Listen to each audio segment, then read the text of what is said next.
नमस्कार। मैं अनीता श्रीवास्तव टीकमगढ़ मध्य प्रदेश से आपके सामने हूँ और साहित्य वारिधि आरिणी समूह की संचालिका अध्यक्ष आदरणीय डॉक्टर मीनू पांडे नयन जी को प्रणाम करती हूँ, धन्यवाद करती हूँ कि आपकी वजह से, आपकी लगन और मेहनत की वजह से ये कार्यक्रम, ये श्रृंखला चालू होने जा रही है। और सबसे पहले मैं आपको अपने परिचय के बारे में दो चार बातें, बहुत लंबा चौड़ा परिचय नहीं है मेरा, मैं दो चार बातें आपसे साझा करना चाहूँगी। मैं यहाँ पर टीकमगढ़ जिले के हायर सेकेंडरी स्कूल में, जो कि मवई ग्राम में स्थित है, वहाँ पर जीव विज्ञान विषय की शिक्षक हूँ, उच्च माध्यमिक शिक्षक हूँ। और इसके पहले मैंने करीबन 12 साल तक मैं रीजनल, जो क्षेत्रीय हमारी प्रसारण सेवा है दूरदर्शन भोपाल से जो होती है, उसमें अनाउंसर का काम किया, कैजुअल अनाउंसर का। और फिर आकाशवाणी रीवा में काम किया 5-6 सालों तक। इसके अलावा विभिन्न पत्र पत्रिकाओं में, जो देश के प्रतिष्ठित अखबार हैं, उनमें मेरी रचनाएं, मेरी कविताएं और मेरी कहानियां, मेरे व्यंग प्रकाशित होते रहते हैं और आप सबका स्नेह मिलता रहता है। मैं इस समूह में एक अपनी व्यंग कथा पढ़ने वाली हूँ, जिसका शीर्षक है कोरोना। छोटी सी कहानी है और मुझे नहीं मालूम लघु कथा का शिल्प क्या है, लेकिन जब ये मैंने लिखी और अपने साथियों को, दोस्तों को, मित्रों को सुनाई तो मुझे काफ़ी अच्छी लगी, सबको अच्छी लगी। सुनाकर मुझे और सुनकर उनको बहुत अच्छा लगा, तो मैंने इस कहानी का चयन किया आपको सुनाने के लिए। और इसके अलावा मेरी कुछ कथाएं और मेरी कविताएं आकाशवाणी पर भी प्रसारित हुई हैं, लेकिन अब क्योंकि मैं एक रेगुलर जॉब में हूं तो मैंने बहुत वहां से जाना आना मेरा कम हो गया है और नियमित रूप से मैं अपनी पारिवारिक जिम्मेदारियों के साथ लेखन कार्य में व्यस्त हूँ और अपने शैक्षणिक कार्य में लगी हुई हूँ। तो लिखना और टीचिंग, शिक्षण और लेखन, ये दो ही फिलहाल मेरी व्यस्तताएं हैं। और बड़ी खुशी है कि आज मैं आपके सम्मुख अपनी एक कहानी लेकर उपस्थित हुई हूँ। छोटी सी कहानी है और इसका मैं चाहूंगी कि सभी आरिणी साहित्य समूह के परिवार कृपा पूर्वक इसका श्रवण करें और आनंद लें। वे सभी दुनिया में लगातार हो रहे मानव मूल्यों के अवमूल्यन से चिंतित थे। धर्मराज ने कहा, धर्म की स्थापना करना तो भगवान का काम है, वे चाहें तो अवतार ले लें और अपनी ड्यूटी करें। धर्मराज की सभा में कई देवदूत थे, जिनमें से हरेक की अपनी अपनी राय थी, जिसे व्यक्त करने को वे उतावले हो रहे थे। एक देवदूत बोला, अभी भगवान के अवतार लेने का समय नहीं आया है। दूसरे ने उसकी बात काटी, तुमको किसने बताया, भगवान ने या समय ने? पहले ने दलील दी, जब धर्म का लेश मात्र भी नहीं बचेगा, गाय, गंगा और तुलसी पृथ्वी से लुप्त हो जाएंगे, तब। धर्मराज ने विचारों में डूबते हुए कहा, अच्छा। तीसरे देवदूत ने प्रश्न उछाला, तो फिर अभी क्या दिक्कत है? चौथे ने हताशा जताई, दिक्कतें कई हैं, एक हो तो कहें। पहले ने तंज कसा, आप एक ही कहें। मामला तूल पकड़ता देख धर्मराज बीच में ही बोल पड़े, देखिए, दिखाने को कुछ था नहीं। फिर भी वे बोले, देखिए, आप सभी देवदूत एक एक करके समस्या बताएं, तत्पश्चात उसका समाधान भी सुझाएं। पहले देवदूत ने कहा, सभी पृथ्वीवासी आध्यात्मिकता से दूर होते जा रहे हैं, वे भौतिक वस्तुओं के पीछे हाथ धोकर पड़े हुए हैं, सुविधाओं और साधनों की येन केन प्राप्ति के लिए सदैव तत्पर रहते हैं, सही गलत रास्ते का विचार ही नहीं करते। अगर कुछ भी मूल्यवान पा जाएं तो जोंक की तरह उससे चिपक जाते हैं। इतना ही नहीं, वे समूची प्रकृति पर अपना आधिपत्य चाहते हैं। पृथ्वी के संसाधनों का मानव स्वयं को राजा समझने लगा है।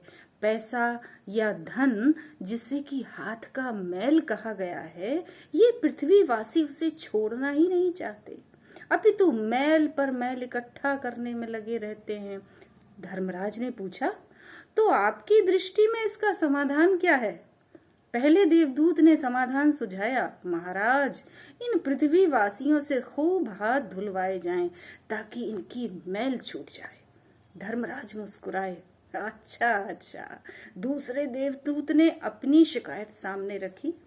पृथ्वीवासी आजकल सतही रिश्ते बनाते हैं, सरसरी निगाह से अपने लोगों को देखते हैं, ऊपरी मेल मिलाप रखते हैं, भावनात्मक तौर पर रूखे होते जा रहे हैं, मित्रों से घिरे होने का दिखावा करते हैं, गले मिलते हैं, हाथ मिलाते हैं और निकटता का स्वांग भरते हैं, लेकिन भीतर ही भीतर एकाकी होते हैं, निपट एकाकी और दुखी रहते हैं। इन्हें ये पीड़ा बनी रहती है कि इन्हें पहचाना नहीं गया, ये तो ऐसे नहीं थे, इन्हें गलत समझा गया, आदि आदि। अंततः ये डिप्रेशन नामक बीमारी के मरीज बन जाते हैं। धर्मराज के माथे पर बल पड़ गए। वे बोले, समाधान? दूसरे देवदूत ने उत्तर दिया, इसका समाधान बहुत सरल है महाराज।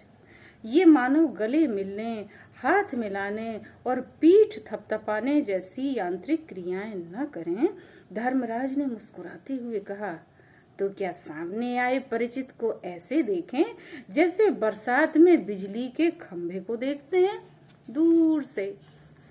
दूसरा सकपकाया, नहीं महाराज, इन्हें हाथ मिलाने और गले मिलने के स्थान पर थोड़ी दूर से अभिवादन करने को विवश किया जाए, क्योंकि स्पष्ट दृष्टि के लिए उचित दूरी बनाना जरूरी होता है। धर्मराज आश्वस्त हुए और बोले, अच्छा। तीसरे को आपत्ति थी। पृथ्वी वासियों में जीव जंतुओं के प्रति दया का भाव लुप्त होता जा रहा है। जब मम्मी मछली के सामने बच्चा मछली को धोखे से कांटे में फंसाकर लाया जाता है और पकाकर खाया जाता है, तब मम्मी मछली को कितना दुख होता होगा, इस बात की इन्हें जरा भी परवाह नहीं। इसी भांति मानव अपने से दुर्बल और छोटे अन्य प्राणियों का भी निर्ममता पूर्वक भक्षण करता है। इसे रोकना होगा ताकि केंचुआ, चमगादड़, कॉकरोच और पक्षी आदि जीव बचे रह सकें। धर्मराज ने प्रश्न किया, कैसे? तीसरे ने समाधान दिया, इन्हें शाकाहार की ओर बलपूर्वक मोड़ना होगा। ये योगाचारियों के सौहार्दपूर्ण आग्रहों पर कान नहीं देते। धर्मराज गंभीरता से बोले, अच्छा। चौथा देवदूत बोला, आजकल देखने में आ रहा है पृथ्वीवासी धनोपार्जन संबंधी कार्यों में कोल्हू के बैल की भांति लगे रहते हैं, अपने परिवार को समय नहीं देते, बच्चों के साथ खेलते नहीं, बुजुर्गों से किस्से नहीं सुनते और हमजोलियों की संगति में कहकहे नहीं लगाते। धर्मराज मुस्कुराए, बोले, समाधान? चौथा उत्साहित होकर बोला, इन्हें 14 दिनों तक इनके घरों में बंद कर दिया जाए ताकि ये परिवार के साथ समय बिताएं, आनंद पूर्वक रहें, कहे लगाएं, बातचीत, हंसी ठिठोली और कहा सुनी करके ये एक दूसरे के निकट आएं, इनकी उदासी और तनाव दूर हो जाए। धर्मराज ने हामी भरी, बोले, अच्छा। हर बार धर्मराज के अच्छा कहने के साथ ही देवदूत प्रसन्नता से फूल कर कुप्पा हो जाते और अति भावुकता में थोड़े निकट आ जाते। अंत में वे फूलते फूलते एकमेक हो गए।